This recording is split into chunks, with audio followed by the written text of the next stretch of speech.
देखो इसके पहले डायमेंशन का जो है वो 2 लेक्चर पढ़ा चुके हैं, जिसमें एक बेसिक डायमेंशन लिखने के लिए सिखाए थे और दूसरा पढ़ाए थे प्रिंसिपल ऑफ होमोजेनिटी। आज हम लोग स्टार्ट कर रहे हैं एप्लीकेशन ऑफ डायमेंशन। डायमेंशन का कुछ एप्लीकेशन है, जिसमें पहला है डेरिवेशन ऑफ फार्मूला, दूसरा है कि check the correctness of equation और तीसरा है establish the relation between different system of unit. आज हम लोग पहला 2 एप्लीकेशन पढ़ेंगे, नेक्स्ट क्लास को उनको पढ़ाएंगे तीसरा एप्लीकेशन एस्टैब्लिश द रिलेशन, और नेक्स्ट क्लास और भी थोड़ा बहुत जो डायमेंशन में बचा हुआ वो टॉपिक समाप्त कर देंगे। मतलब अगला लेक्चर में ये टॉपिक हम लोग खत्म करेंगे। तो चलो पहले आते हैं हम लोग डेरिवेशन ऑफ फार्मूला पे। डेरिवेशन ऑफ फार्मूला में कहता है कि method of dimension is used to derive the formula. एक एग्जांपल ले रहे हैं, centripetal force acting on a body depends on mass of the body, radius of the circle and speed of the body. Deduce the formula using method of dimension. हम लोग physics के कुछ formula को dimension के method से derive कर सकते हैं। ऐसा नहीं है कि सारा फार्मूला डिराइव हो जाएगा, पर कुछ फार्मूला डिराइव होगा, और फार्मूला 100% डिराइव नहीं होगा, थोड़ा बहुत टर्म उसमें बच जाएगा। जो पूरा फिजिक्स पढ़ेंगे वो फार्मूला जिस कॉरेस्पॉन्डिंग चैप्टर का होगा, जब वो चैप्टर पढ़ेंगे तभी समझ में आएगा।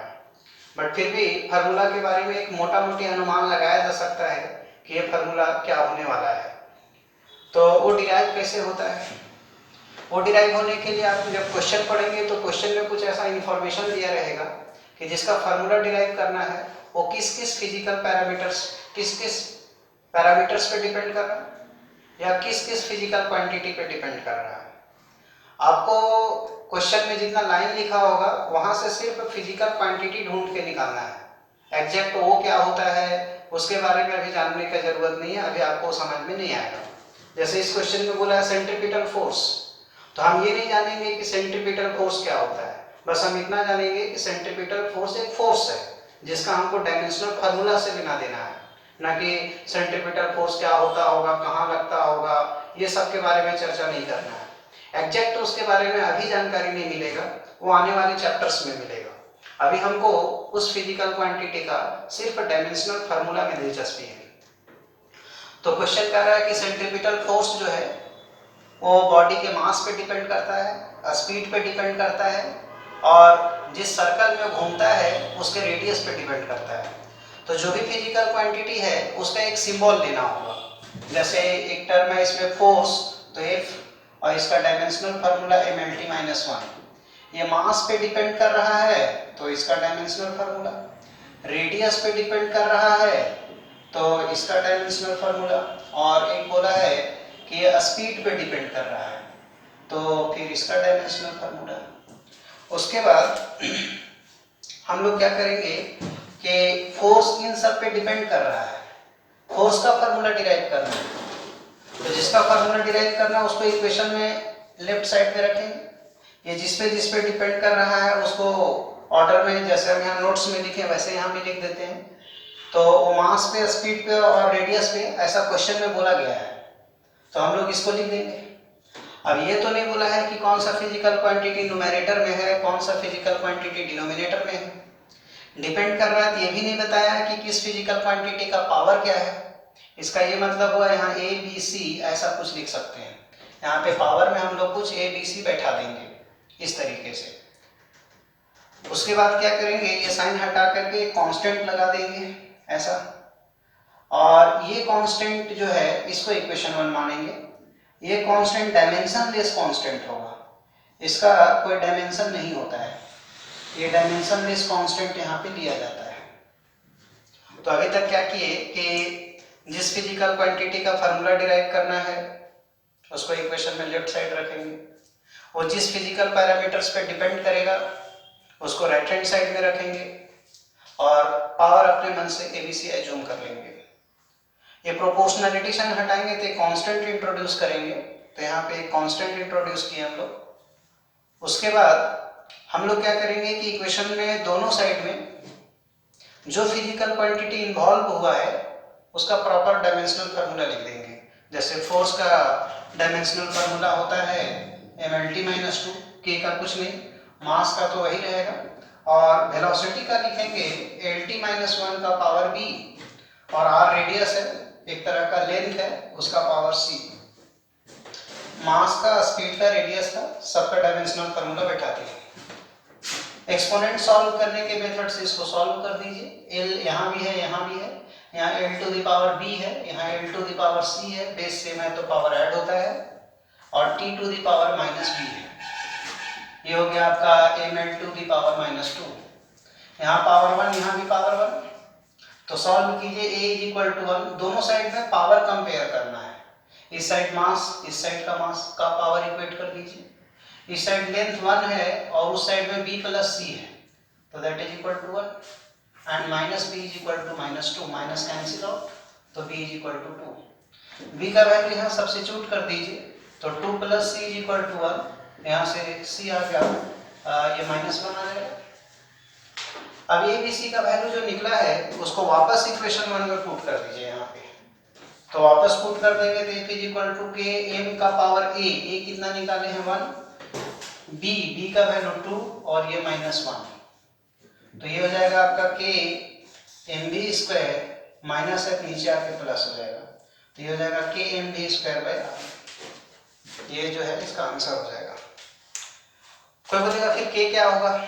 यह इस मेथड का एक लिमिटेशन भी है कि आप यहाँ से k का वैल्यू नहीं निकाल सकते हैं। k का वैल्यू निकालने के लिए फिर आपको ओरिजिनल फिजिक्स में जाना पड़ेगा। ये सर्कुलर मोशन टॉपिक के अंतर्गत आता है, तो जब हम लोग वहाँ पढ़ेंगे तब पता चलेगा k का वैल्यू क्या है। इस मेथड से नहीं निकलेगा। आगे चल के हम लोग एक टॉपिक पढ़ेंगे लिमिटेशन ऑफ डायमेंशन, उसमें एक ये भी बात का चर्चा करेंगे कि इस k का वैल्यू हम लोग डायमेंशन के मेथड से नहीं निकाल सकते हैं। आइए एक बार फिर से इसको समझा दें। फार्मूला डिराइव करने का रूल क्या है? फार्मूला डिराइव करने का रूल है कि क्वेश्चन में जिस फिजिकल क्वांटिटी का वो फार्मूला डिराइव करने बोलेगा उसको इक्वेशन में लेफ्ट साइड रखेंगे, और जिस फिजिकल क्वांटिटी पे डिपेंड करेगा उसको राइट हैंड साइड में लिखेंगे, और अपने से उसका पावर ABC बैठा देंगे। यहाँ के लिख के एक डायमेंशनलेस कांस्टेंट अटैच करके एक इक्वेशन बना देंगे। उसके बाद इक्वेशन में दोनों साइड में जो फिजिकल क्वांटिटी इन्वॉल्व है हम लोग उसका प्रॉपर डायमेंशनल फार्मूला लिख देंगे, लिख दिए जैसा कि एक्सपोनेंट के मेथड से इसको सॉल्व कर देंगे। उसके बाद m का पावर को m से, l के पावर को l से, और t के पावर को t से LHS RHS कंपेयर कर देंगे। इक्वेशन यहाँ से बनेगा, उसमें जो ABC अननोन होगा उस अननोन को हम लोग सॉल्व कर देंगे, और इक्वेशन 1 में उस ABC को वापस ला करके सब्स्टिट्यूट कर देंगे, तो इससे हमारा एक रफ आइडिया फार्मूला के बारे में आ जाएगा। तो ये नियम है फार्मूला डिराइव करने का। कुछ और एग्जांपल लेते हैं, जैसे दूसरा एग्जांपल ले रहे हैं। क्वेश्चन कहता है time period of simple pendulum depends upon its mass m, length of string l and local acceleration due to gravity g। Derive the formula using method of dimension. कह रहा है कि एक सिंपल पेंडुलम है, उसका जो टाइम पीरियड है उसमें जो छोटा सा मास नीचे लटकता है जिसको हम लोग बॉब बोलते हैं, तो वो उसके मास पे डिपेंड कर रहा है। जितना लंबा स्ट्रिंग है उसके लेंथ पे डिपेंड कर रहा है, और वहाँ पे ग्रेविटी कितना है उस पर डिपेंड कर रहा है। जैसा कि हम लोग जानते हैं कि place to place gravity change होता है, तो वहाँ के ग्रेविटी पे डिपेंड कर रहा है। सिंबल वहाँ दिया है कि टाइम पीरियड को t से डिनोट करना है। ये डिपेंड कर रहा है मास के ऊपर, लेंथ के ऊपर और g के ऊपर। यहाँ पावर a, b और यहाँ पे c। मास पे, लेंथ पे, g पे। ये साइन हटाएंगे तो एक कांस्टेंट आएगा, इस तरीके से हम लोग लिखेंगे इसको। ये बन गया इक्वेशन 1। टाइम तो टाइम ही रहता है, k का कुछ नहीं पुट करेंगे, मास का मास ही होगा, लेंथ का b, और g acceleration due to gravity है, तो ऐसा लिख सकते हैं इसका पावर। चलिए सॉल्व करते हैं। m का पावर a, l का पावर b, यहाँ पे भी पावर c है, तो ये c, और t का पावर -2c। यहाँ सिर्फ t है, l नहीं है तो 0, m नहीं है तो 0। ऐसा हम लोग एज्यूम करेंगे, जिसका कोई नहीं होगा उसको 0 मानेंगे। m to the power 0, l to the power 0। अब इक्वेट कीजिए पावर। यहाँ m का पावर a है, यहाँ m का पावर 0 है, तो a इज इक्वल टू 0। यहाँ l का पावर b है, यहाँ भी 0 है, सॉरी 0 नहीं है, सॉरी यहाँ पे b प्लस c है और यहाँ 0 है, और यहाँ -2c है और यहाँ पे 1 है। यहाँ से सी चला आएगा माइनस हाफ, बी कैलकुलेट करेंगे तो माइनस सी आएगा, तो माइनस और माइनस प्लस हो जाएगा, तो b is equal two plus half.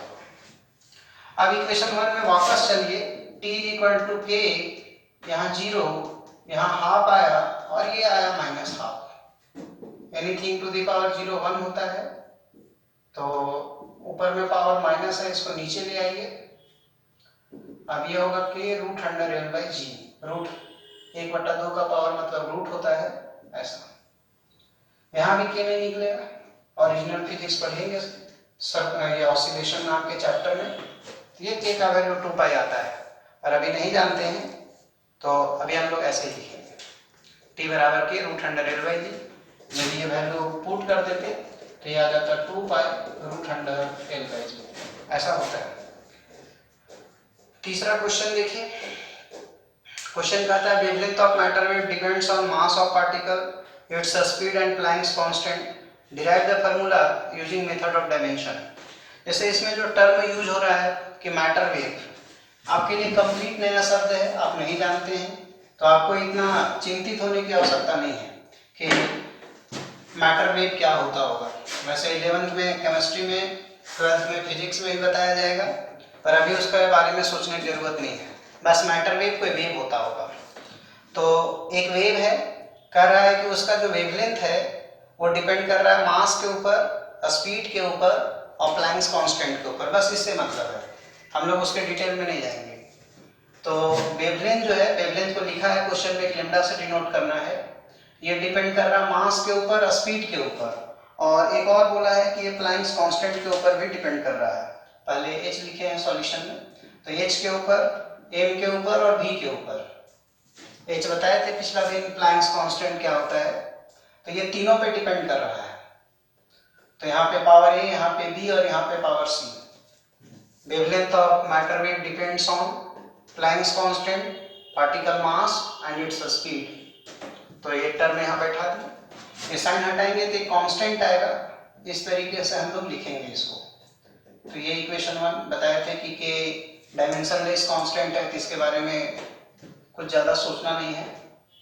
अब आइए इसको l लिखेंगे हम लोग, के हटा दीजिए, h का होता है ml² t-1 का पावर a, m तो m ही है का पावर b, और इसका वेलोसिटी है तो lt का power -1 to the whole power c। चलिए अब थोड़ा सा एक्सपोनेंट लगाइए, यहाँ a है और यहाँ पे b है इसका पावर, यहाँ पे l का पावर 2a है और यहाँ पे c है, यहाँ पे t का पावर -a है, यहाँ पे -c है, ये l हो गया। m टू दी पावर 0 लिख दीजिए, t टू दी पावर 0 लिख दीजिए। चलिए सॉल्व कीजिए, a plus b is equal to, यहाँ 0 है, 2a प्लस c इधर 1 है, और -a माइनस c इधर भी 0 है, तो -a is equal to c। ये c का वैल्यू यहाँ पुट कर दीजिए, तो 2a, c equal to -a है, इक्वल टू 1, a का वैल्यू निकल गया, a का वैल्यू निकल गया। देखिए a प्लस b बराबर क्या है, यहाँ पे b is equal to -a हो जाएगा, तो b का वैल्यू हो गया -1। यहीं से वापस आइए तो c इज इक्वल टू है -a1 निकाले थे, तो आ जाएगा -1, a b c सब निकल गया। अब आइए यहाँ पे वापस, लैम्डा इज इक्वल टू के एच, ये 1 आया और ये दोनों -1 आया, a का वैल्यू 1, b का वैल्यू -1 और c का वैल्यू भी -1। माइनस को नीचे ले आएंगे एक्सपोनेंट के रूल के अकॉर्डिंग, तो फार्मूला कुछ ऐसा हो जाएगा।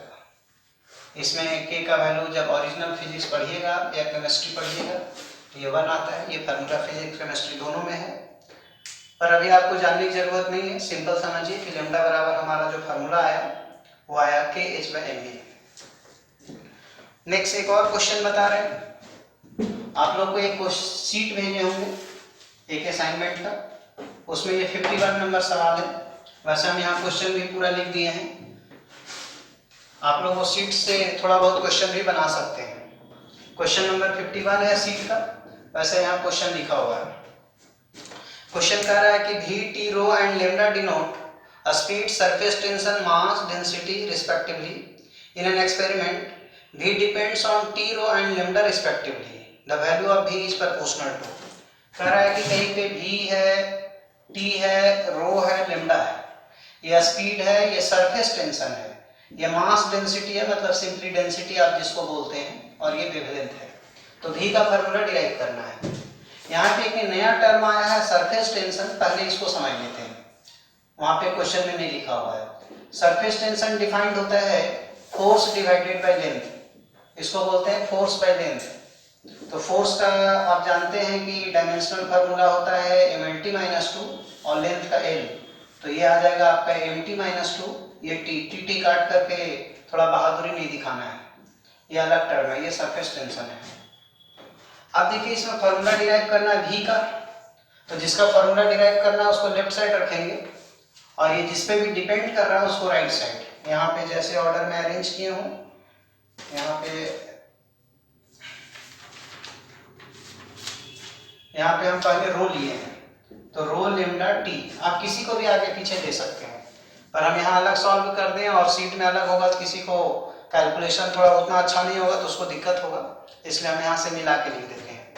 तो यहाँ पे ए, यहाँ पे बी, यहाँ पे सी, वैसे आप किसी को भी आगे पीछे लिखेंगे, आप पावर आगे पीछे कर देंगे तो कोई दिक्कत नहीं है, बस आप थोड़ा कैलकुलेशन ठीक से करें, कैलकुलेशन ठीक से करेंगे तो आंसर मैच करेगा। अब देखिए v का यहाँ LT-1 के हटा दीजिए, डेंसिटी का बताए थे पिछला दिन ml-3 का पावर है, लेमडा डिस्टेंस है किसका l का पावर b, और t सरफेस टेंशन है, यहाँ पे देखिए इसका mt का पावर mt-2 है, तो mt-2 का पावर c। चलिए इसको सॉल्व कीजिए, m का पावर यहाँ a, वहाँ c, l का पावर -3a, यहाँ पे b, यहाँ पे नहीं है, और t का पावर यहाँ पे है -2c, यहाँ m नहीं है तो 0, l t-1, पावर इक्वेट कीजिए, a प्लस c, इधर m का पावर 0 है, इधर l में -3a प्लस b 1 है, और यहाँ -2c = -1 है, माइनस माइनस हट जाएगा तो c का वैल्यू हाफ आएगा। अब यहाँ से आप a निकाल लीजिए तो -c, तो ये -½ हो जाएगा। अब हम लोग वापस इसका वैल्यू a के लिए निकालना पड़ेगा अभी, तो 3a आप लिख सकते हैं क्या, b माइनस, हम लोग को a निकालना है ना, ठीक है, b-1 लिख सकते हैं, b-1, b का वैल्यू हम लोग निकाले हैं क्या, अच्छा सॉरी b ही निकालना है, तो b बराबर हो जाएगा हम लोग का 3a + 1, a का वैल्यू है -½ + 1, तो -3/2 + 1, ये सॉल्व करके आ रहा है -½ तो b का वैल्यू आ गया। अब हम लोग क्या करते हैं कि यहाँ पे वापस इस इक्वेशन में a b c को वैल्यू को पुट कर देते हैं, तो v = k रो, a का वैल्यू आया था, a का वैल्यू अभी कुछ निकाले थे -½ आया था, लेमडा b का वैल्यू निकाले थे -½ और c का वैल्यू निकाले थे +½ तो ये हो जाएगा +½ तो ये हो जाएगा k t का पावर ½ रो का पावर ½ लेमडा का पावर ½ तो k √t/रो लेमडा, ये इसका v हो जाएगा। वैसे क्वेश्चन में प्रोपोर्शनल पूछा था तो आप इसको लिख सकते हैं t/रो लेमडा, इसका आंसर होगा इस तरीके से। ये था इसका पहला एप्लीकेशन। इसका दूसरा एप्लीकेशन है method of dimension is used to check the correctness of equation. इसमें हम लोग कोई इक्वेशन सही है या गलत है वो चेक कर सकते हैं, कुछ प्रोसेस है उसके माध्यम से ये पता लगाया जा सकता है कि जो इक्वेशन दिया हुआ है वो सही है या गलत है। तो आइए कुछ एग्जांपल देते हैं। जैसे एक क्वेश्चन हम ले रहे हैं, एनसीईआरटी में ही दिया हुआ है ये क्वेश्चन, ऐसे ये असाइनमेंट जो आपको भेजे हैं या नहीं भेजे तभी हम भेज देते हैं, वो क्वेश्चन नंबर 37 है।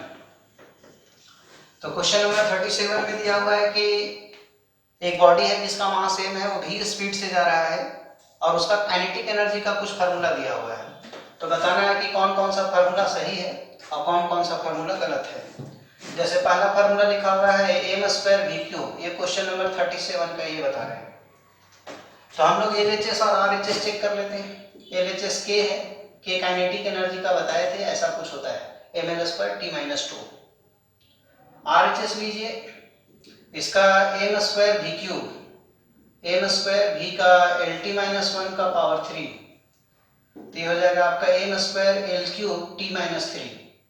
आप देख सकते हैं कि LHS बराबर नहीं है RHS के, इसलिए ये इक्वेशन जो है वो गलत हो गया। इसका दूसरा दिया हुआ है k बराबर हाफ mv², तो LHS लिखिए, k काइनेटिक एनर्जी है ml²t-2, RHS लिखिए आप हाफ mv², इसका डायमेंशनल फार्मूला नहीं होता है, m मास है, v वेलोसिटी है, lt का पावर -1 का स्क्वायर, यहीं से आया था, तो ये LHS बराबर RHS है, तो हम लोग ऐसा कहेंगे कि ये सही है। अब ये इसका तीसरा में दिया हुआ है k बराबर ma, तो देखिए इसका LHS k मतलब kinetic energy ml²t-2, RHS equal to ma, m mass है, a एक्सेलरेशन है, आप यहाँ से इसको सॉल्व कीजिए तो mlt-2, आप देख सकते हैं कि LHS is not equal to RHS, so this equation is wrong, ये गलत हो गया। चलिए हम लोग इसका D चेक करते हैं। D में दिया है कि kinetic energy is equal to 3/16 mv², तो LHS लीजिएगा तो kinetic energy ml²t-2, RHS 3/16 mv², इसको हटा दीजिए, m वेलोसिटी का lt-1 का स्क्वायर, तो ये हो जाएगा ml²t-2, यहाँ LHS बराबर RHS है, तो हम लोग कहेंगे कि ये सही है। यहाँ से एक बात आप देखिए कि हम लोग जानते हैं कि काइनेटिक एनर्जी का फार्मूला हाफ mv² होता है, बॉडी का, स्प्रिंग का काइनेटिक एनर्जी 1/6 mv² होता है, स्प्रिंग का भी काइनेटिक एनर्जी होता है 1/6 mv², स्प्रिंग कुछ इस टाइप का टर्म है, खैर उसको छोड़िए, अभी आप नहीं जानते हैं ये सब। तो बॉडी का काइनेटिक एनर्जी हाफ mv² होता है, तो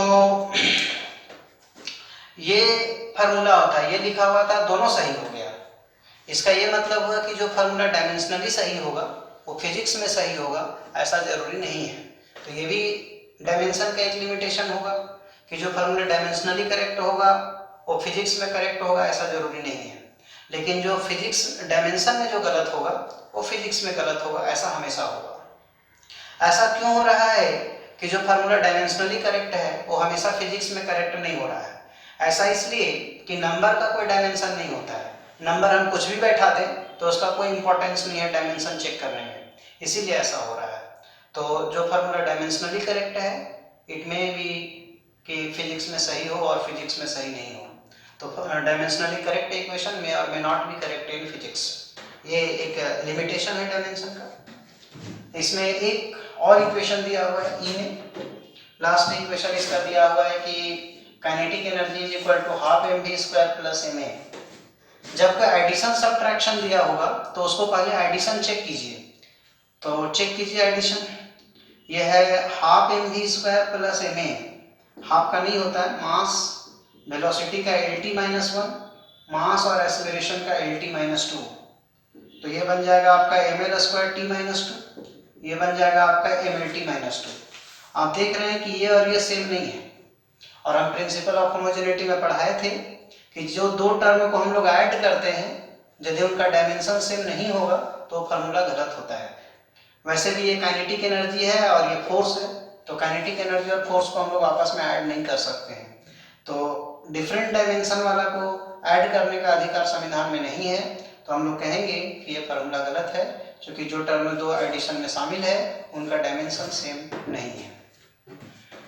एक क्वेश्चन और हम लोग इसमें चेक करते हैं, ये भी क्वेश्चन एनसीईआरटी का एक्सरसाइज में दिया हुआ है और ये सीट में भी दिया हुआ है, क्वेश्चन नंबर 38 में वो कुछ वेव से रिलेटेड है, आप थोड़ा सा वेव के बारे में फोटो कभी देखे होंगे। ये डिस्टेंस को स्मॉल ए या कैपिटल ए से डिनोट करते हैं, और जनरल में ये कोई डिस्टेंस होगा तो इस डिस्टेंस को हम लोग वाई से डिनोट करते हैं, तो ए वाई सब डिस्टेंस होता है, इसका डायमेंशनल फार्मूला एल है।